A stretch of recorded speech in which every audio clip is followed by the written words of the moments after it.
todos y bienvenidos un día más al canal Crónicas de una Merodeadora. Hoy estoy otra vez aquí con Joël Dicker. Hi, welcome to my channel. Hola a todos. Hi, how are wow. you? I practice in Spanish a little bit. Great. What do you want to say in Spanish? Hola a todos. Soy Joël Dicker and soy muy contento de...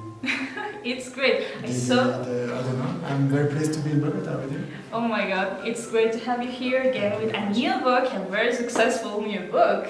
So, to give some context to my viewers, I wanted you to tell them a little bit about the disappearance of Stephanie Mailer. Yes, Desaparición de Stephanie Mailer. Great. It's a book about a crime that happened in 1994. 4 people are murdered in a little town in the Hamptons, state of New York, and 2 young police officers are investigating about this, and they find the murderer. And 20 years after, journalist Stephanie Mailer comes to one of those cops and said that there were mistakes 20 years ago and they didn't catch the guy. Yeah.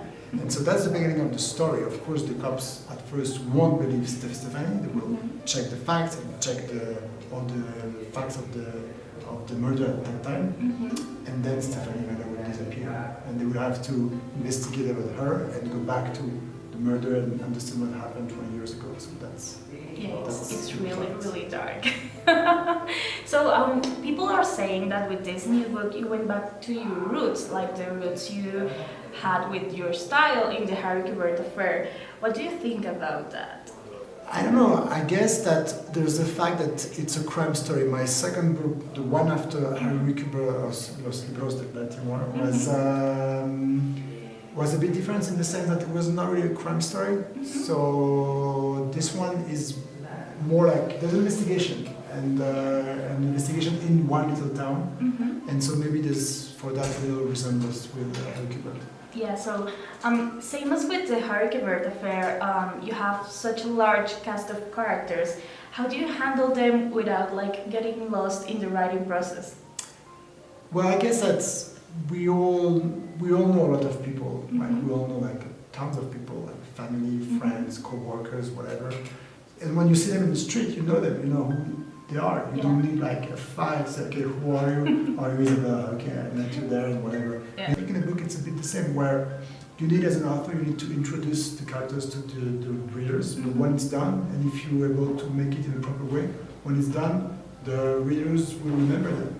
So you still like don't plan everything about your books. You just let it flow. Oh my god, that's so crazy. But it's what I like. You know, Yeah. for me, like when I read a book, I read a book because I want to know the end of the story. And if I know the end already, I don't want to read this book.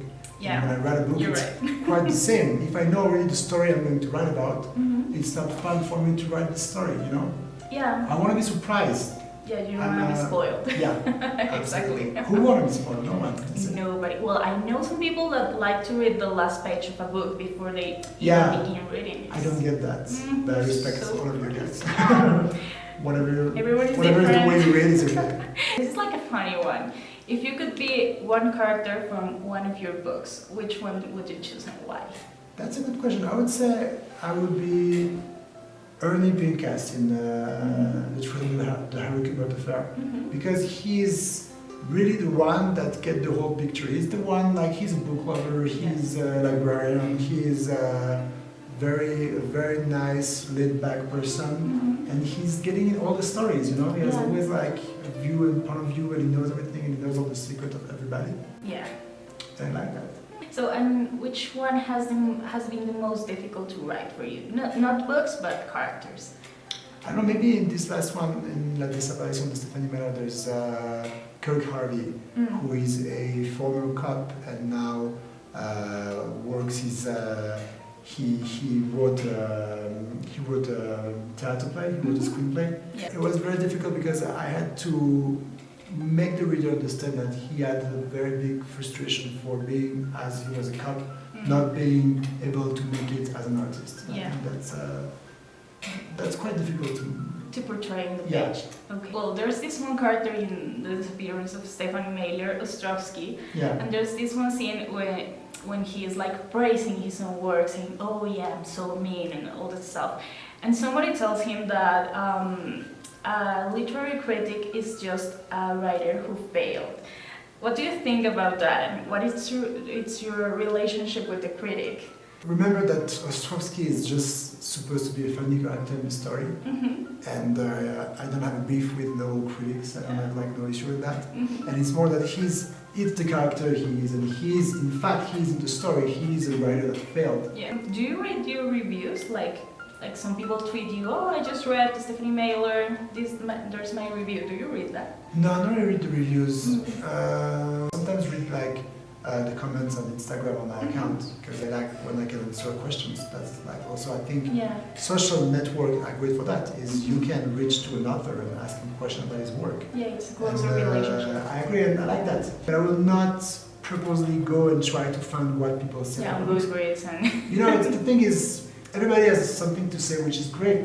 Blogs and what you do as well, and Goodreads and whatever, or all means to share what you think of a book. I think it's great because it's talking about books, it's spreading interest about books, and for me that's what social networks are made for. It's not about putting pictures of what you ate this morning, it's about sharing something that means something for you. And everybody has the right to like or to dislike a book. There's a book I like that you didn't like, the book you like, I didn't like, and I really encourage everybody to share the feelings and to express their opinion about books, because that's what books are made for. It's made to put people together, to gather people together, and to discuss, to debate in a nice way. Yeah, what do you like? Why do you like that?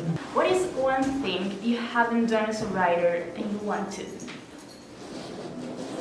There's so many things that I still want to achieve. I mean, I only had 4 books.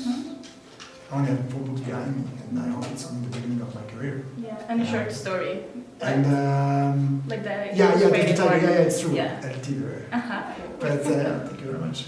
But so there's many things I want to do. I really hope that it's only the beginning of the career. I think there's many more books to come. I was working in the TV series for the Harry Fair. It was a lot of fun. Yeah. So basically what happened is I didn't really take part of the decision. I was I'm not going to teach him how to make a movie or a TV show. So my job was to find Jean-Jacques and to go through all the propositions and all the offer that we got and find the right guy. And he was very into it, very passionate, and I was very into his project, and I knew it would be a very beautiful project. I know it's coming out now in Spanish. And I'm very, okay. Yeah. And I'm very it's out now in English, right? It's out in English and out in Spanish and out in French and out in Portuguese and in Polish and many languages. Yeah, so all the languages. Have you watched it all now? Most of it, and I really love it. Great. And can we expect a TV series for Stephanie Mailer? Maybe, who knows? Maybe. There's, between the moment where when you have a project that is starting and the moment where you're actually shooting and the moment where it's on TV, it's a quite a long process, so we'll see. Yeah. So, thank you so much for being again here in my channel. Do you want to say bye, maybe in Spanish? En Spanish. Yeah. Hasta luego todos. Muchísimas gracias. Un placer. Bueno, nos vemos en una próxima ocasión. Hasta entonces. Max.